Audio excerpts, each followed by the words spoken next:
For as long as I can remember, one of the biggest uninformed criticisms I've heard of electric cars, alongside ones about price, range, and size, is that you can't rely on an electric car if you live in a major disaster area.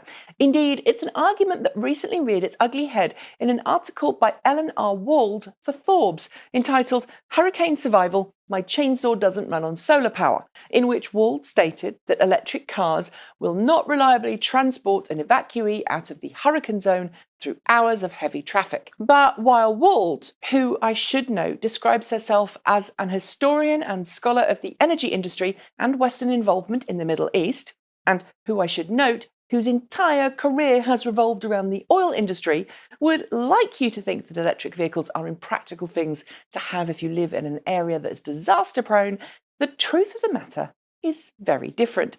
Sure, the limited sub 100 mile, 160 kilometre range of previous generation electric cars might cause a problem if your evacuation is further than the range of the car, but that doesn't necessarily make electric vehicles a terrible choice. We'll come back to evacuating an electric car in a second, but first I want to remind you of the benefits of an electric car in other types of natural disasters where evacuations may not be the first order of business. For example, if you're in an earthquake zone or live somewhere where high winds or other extreme weather regularly jeopardizes your electricity supply, having an electric car that you can use to power your home is a big bonus. In fact, earlier this year, I was able to keep basic appliances running in my home for a few days following a storm simply by powering the house off a mains power inverter connected to our Nissan Leaf. Given that we now have a Nissan Leaf and a Chevrolet Bolt EV in our family, we've got about 80 kilowatt hours of power at our disposal, which I think would keep our home running in emergency mode for the best part of a week or more. And unlike a generator, which needs to be replenished with petrol or diesel every few hours and isn't exactly quiet, an electric car will continue to provide power for extended periods of time without any input from you. Don't forget too that it's even possible to use your car to keep warm or cool in a natural disaster, since the power contained in your vehicle's traction battery pack is usually enough to keep the air conditioning or heating operating for extended periods of time without wasting a huge amount of energy. And since there's no tailpipe to worry about, you can even operate your vehicle indoors without risking carbon monoxide poisoning. Another advantage of an electric car is that it can be used as a giant battery, storing energy that you capture on your roof or using other methods of microgeneration, even if the mains power is off. Admittedly, some photovoltaic or wind turbine systems won't work off-grid without additional equipment, and in other places it's illegal, but if you live in a disaster area, being able to use your electric car to store power generated on your roof is certainly one way to keep your home powered during a power cut. Even if you don't have that capability, it's easy enough to keep a reserve in your car's battery pack, just enough to get you to a nearby charging station you know has power, making it possible for you to return back home with a fully charged battery pack, even if your home still has no power. Back to evacuating in an electric car. While there's definitely a concern over charging your car if you happen to be evacuating, you should be able to get immediately out of harm's way if you follow all evacuation notices and leave in a timely manner.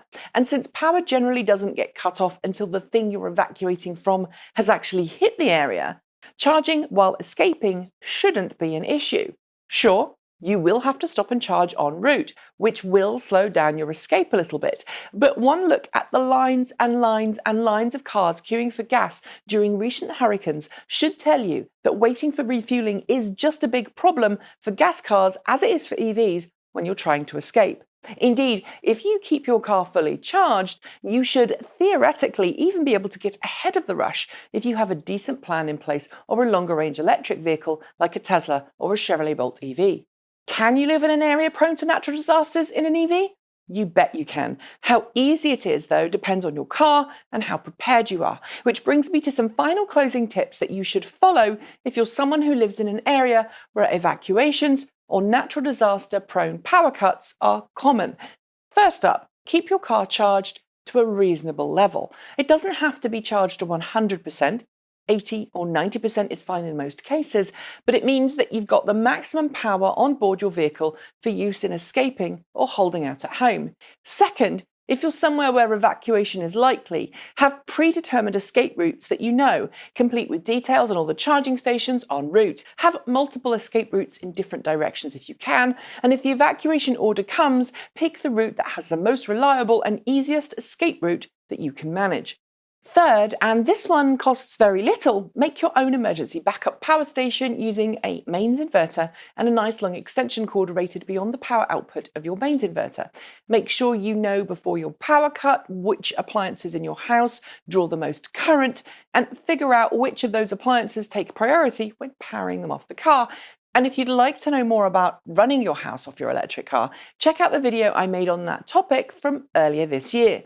I've left a link in the description below. That's it. Thanks for joining me, and see you next time.